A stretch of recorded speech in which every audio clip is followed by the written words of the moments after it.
тиісті жер телімін ұзақ іздедік бұл жобамен бірге.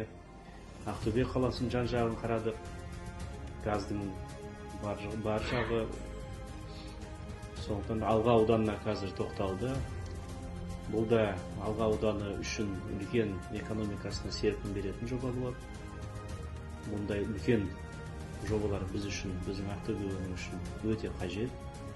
Сондықтан да осы жобаны қолдау керек деп есептеймін, құрметті әріптестер.